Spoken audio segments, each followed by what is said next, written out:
The Toronto International Film Festival is in full swing and we've got all angles covered. We catch up with acclaimed director of Shanghai, Dibakar Banerjee.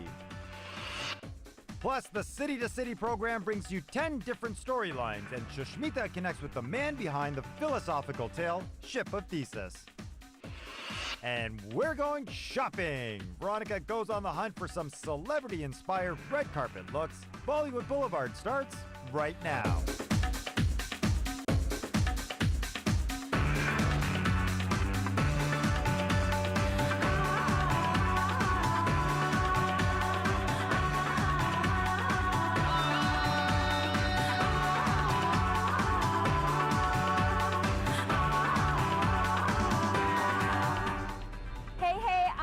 Veronica, thanks so much for joining us on the Boulevard. Today we have a very special guest for you. Abhay Deol is here. Thanks so much for dropping by our home, our studios. How are you doing? I'm doing good. I got in yesterday, so I thought I'd be jet lagged, but I passed out last night and I'm fresh. Yeah, you look great. So you're here for TIFF, the Toronto International Film Festival. I had a chance to see Shanghai in Singapore for the world premiere. That's right. How do you feel about it being screened at TIFF? I'm really excited. I mean, TIFF in any case is a great, platform for films. I was here with Road Movie in 2009 and I really enjoyed it and I really wanted to be back. तुम picture दिखाने वाले हो? So I'm really happy that Shanghai's over here. It's just great. It's a great city. And it's a great festival. What were some of your most memorable on-set moments working with Dibakar on set? Because I know he worked you guys. I heard all the stories. Because I'd worked with him before on Oi Lucky Lucky, I already had an equation with him. And I think this is the first time I've worked with a director again. So it was a nice experience in the sense I was already a friend of Dibakar's. I already had an idea of what his vision was and how he approaches his work. Many see you as the poster boy for alternative cinema, which is fantastic. And clearly there's this huge appetite for new cinema, and there's this new wave of cinema that's coming out of India. What are your thoughts on that, and what are you a fan of?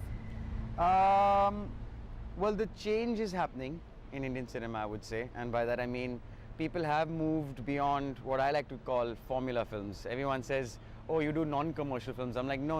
I don't do non-commercial films. That's like saying my films don't make money.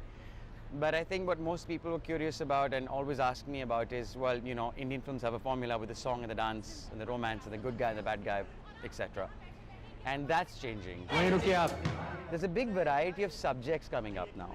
And I think a lot of that has happened because, the economy opened up and now Indians are more affluent, they've traveled more and we get to see foreign films more easily. Television's gone 24 hours. So this sort of exposure to the Western world, your formula films won't go away, which is good. I mean, they'll always be there to stay. But what's nicer is that you'll have an alternative to it.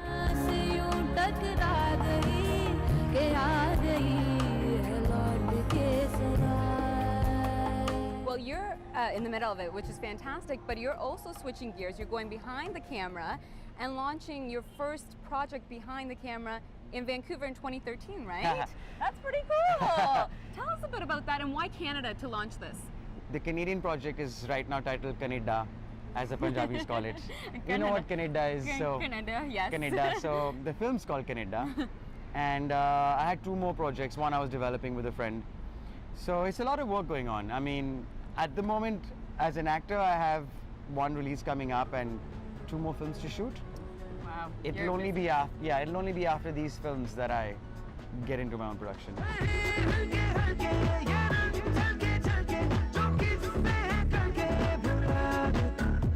Well, we're excited that you're here and we want to see you back in Canada. And thanks so much for dropping by our studios. It's so lovely to see you. Thank you for having me.